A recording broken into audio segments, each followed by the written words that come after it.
Minecraft's recent updates have done a fantastic job of breathing new life into the game. However, the underground has barely changed since release, leading many to desire a cave update. After all, mine is half of Minecraft's name. But when people say they want a cave update, what do they really mean? Seems like everyone simply wants more. More ores, more mobs, more structures, more biomes. But asking for more won't solve the core issues. To give our ideas direction, we've identified 4 problems with the current underground, which we will attempt to solve in this video. Problem 1. Caves feel the same. Caves typically follow a small set of recognizable repeating patterns, regardless of where you are in the overworld. This creates a sense of monotony given a mining session long or frequent enough. It's therefore common to suggest underground biomes as a remedy to this. They may be an extension of the surface biome or their own thing. Usually people base this idea on Terraria's system. However, it is often forgotten Terraria is heavily centered around the underground in general, and has enough world depth to accommodate these biomes. Minecraft space is more horizontal, and limited by a shallow world height of 256. The entire underground only takes up about a quarter of that height, because when world height was doubled from 128, the new space was mostly filled with air. Of course, some people certainly utilize the full height in gigantic builds, so simply pushing the underground up may not fix things, not to mention the chunk boundaries. But the maximum height has been doubled before, why not double it again? Except this time putting most of that increased height into the underground where it belongs. Then, the underground would take up as much space as the nether, which means caves can afford to be bigger and more varied, progression can be added to, and the player will spend more time there. So, how do we add to the experience itself? First, we need to define the existing experience. We can start by comparing it to mining in the nether. Ancient debris may be more common than emerald ore, but it won't generate exposed to air, meaning it requires strip mining and explosives. Lava pockets also get in the way to make this task more hazardous than without. Quartz, gold, and glowstone have their uses, striders allow for greater movement, and ghasts can shoot fireballs to knock players off ledges or set them ablaze, encouraging tunneling to avoid them. All these create a caving experience that is different to the overworld. It's important to keep these experiences distinct, just like the dimensions are. Since caves haven't been updated for the longest time, their design could be reimagined. Currently, branch mining yields far more resources than caving, but is a massive grind, and clearing out any significantly big hole is extremely tedious without a beacon nearby giving haste too. Changes like caves looking like the biomes above them would be a great first step to breaking up this grind visually, but these biomes could also determine the resources and hazards inside them.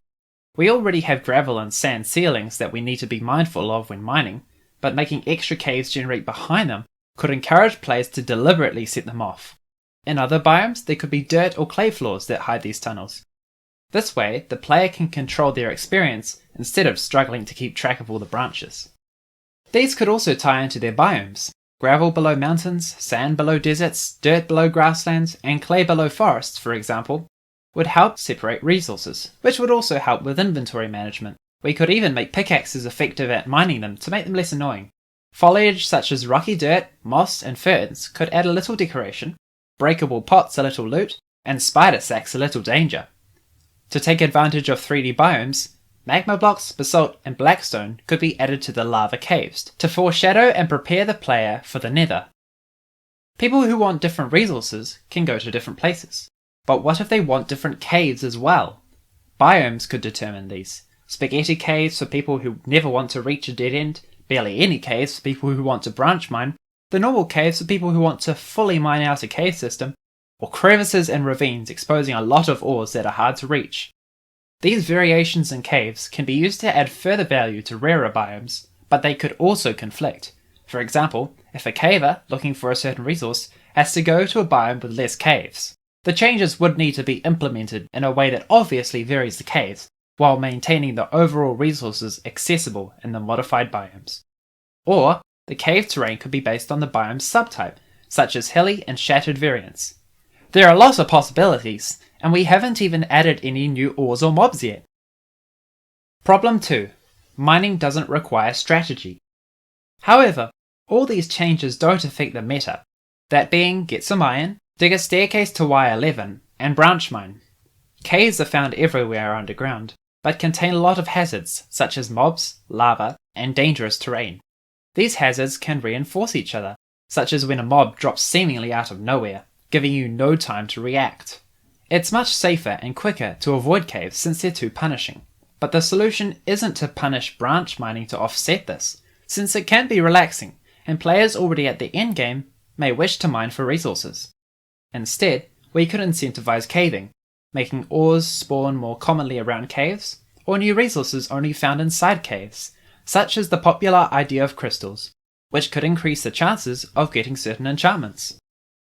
Adding to the biome-specific caves idea, we could also make ores generate more commonly in some biomes.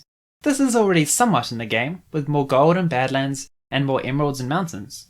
But what about lapis in deserts, or redstone in jungles?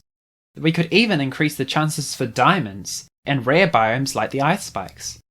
More common biomes, like plains, forests, and swamps, could have higher rates of andesite, diorite, and granite respectively, further decluttering a miner's inventory and encouraging them to seek out and even return to certain biomes.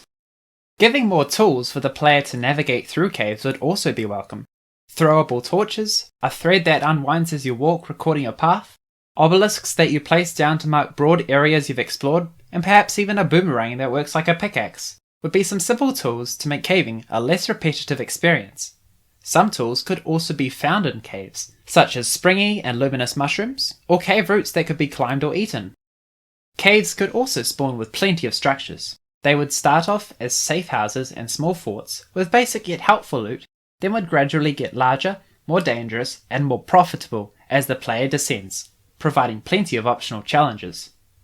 New and improved dungeons and abandoned mineshafts would be included, with mobs spawning with more armor and better enchantments, making the lower levels a lot harder.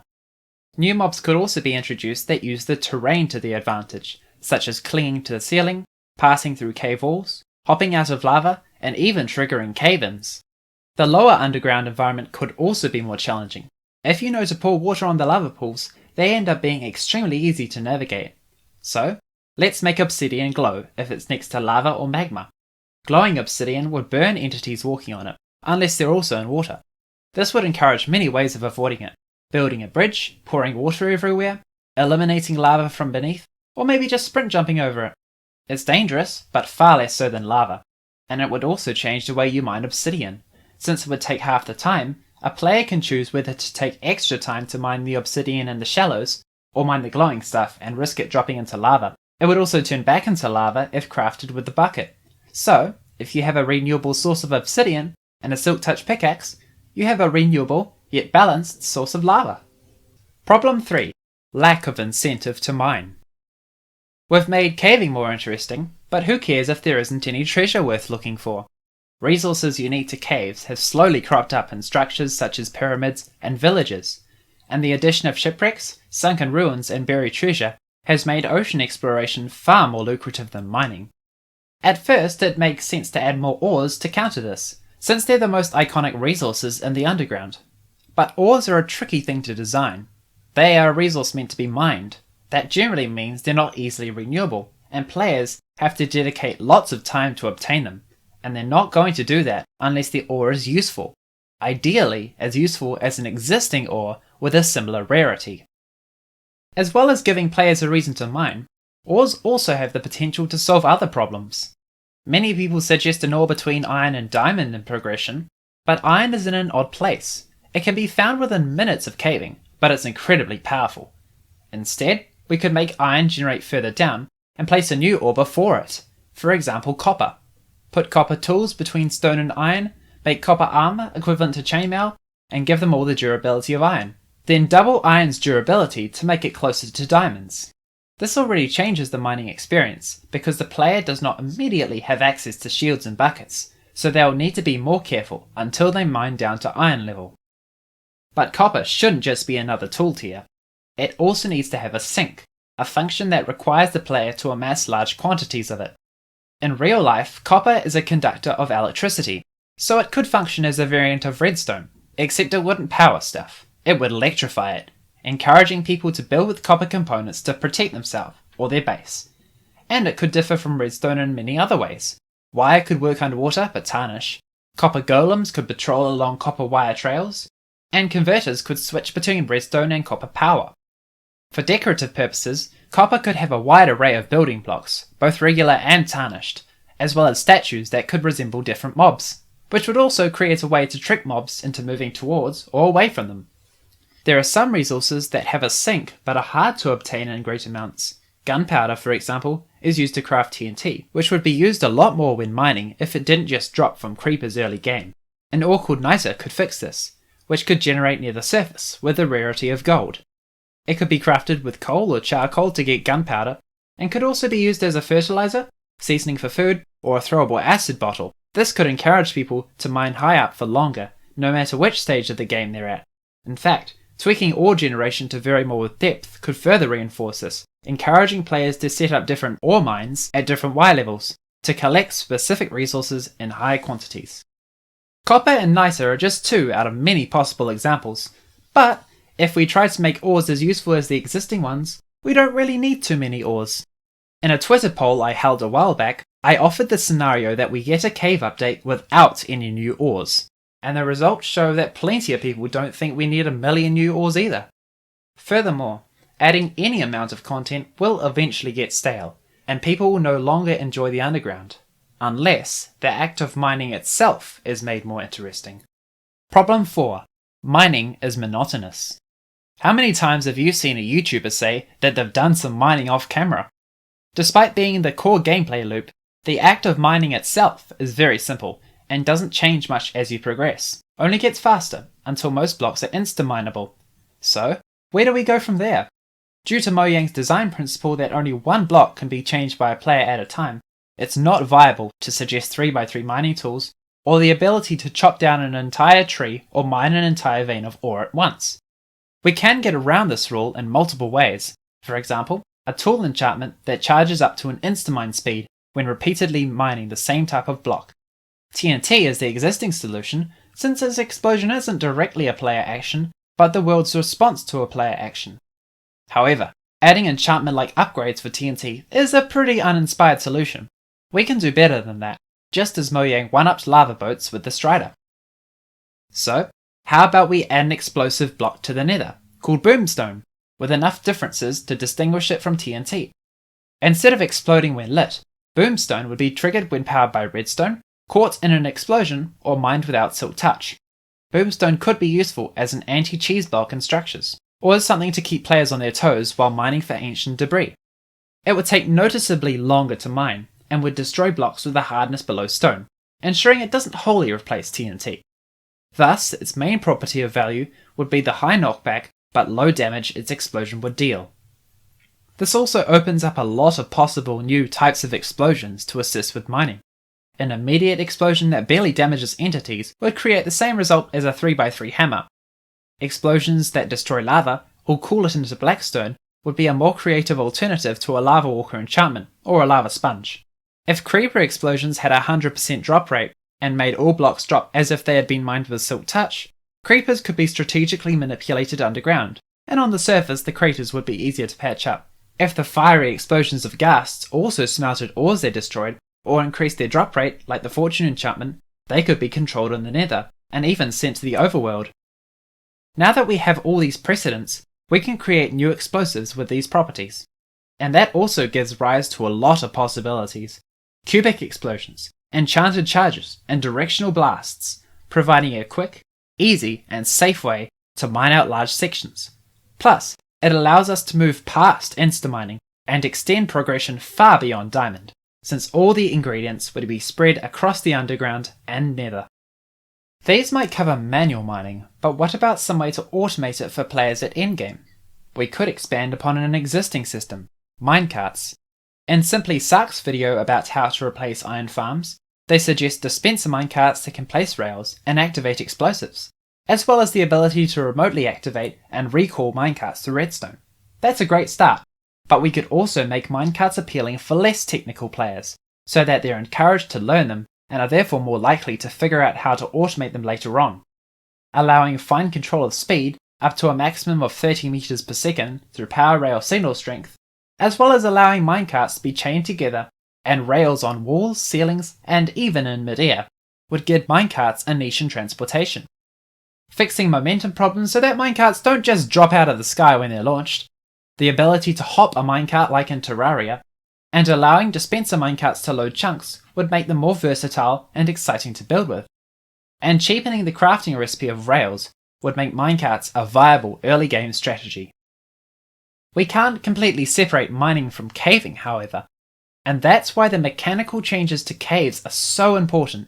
Different obstacles, terrain, treasure, and resources in different biomes and depths, as well as the previously mentioned idea of hiding caves behind deposits. Switching the player's mindset from mindlessly digging or picking things off the walls to something of a treasure hunter mentality is the best shot we have of making the cave update a success. With Minecon in just a few days, the hype for a cave update is at an all-time high. If Mojang announces one, people will lose their minds. If they don't, they might be booed like last year. And although most ideas are only on the level of underground villages and 7 new toolsets, the community still has very high expectations. If a cave update doesn't satisfy people, whether by changing too much, not enough, or the wrong parts, it could horribly backfire. Hopefully, by sticking to these main problems, Mojang can come up with their own ways to make caves interesting and profitable, mining less monotonous and more strategic, and the underground a greater part of Minecraft's identity. After all, mine is 4/9 of Minecraft.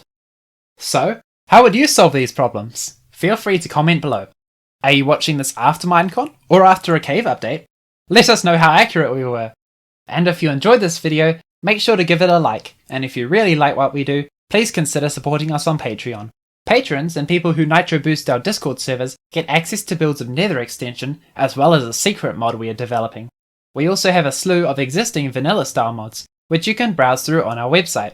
We're also planning to do some developer showcases of our mods and our design philosophies, so if those interest you, subscribe and hit the bell, and soon they should be up for you to enjoy. Links to our other social media are in the description down below. Until next time, stay abnormal.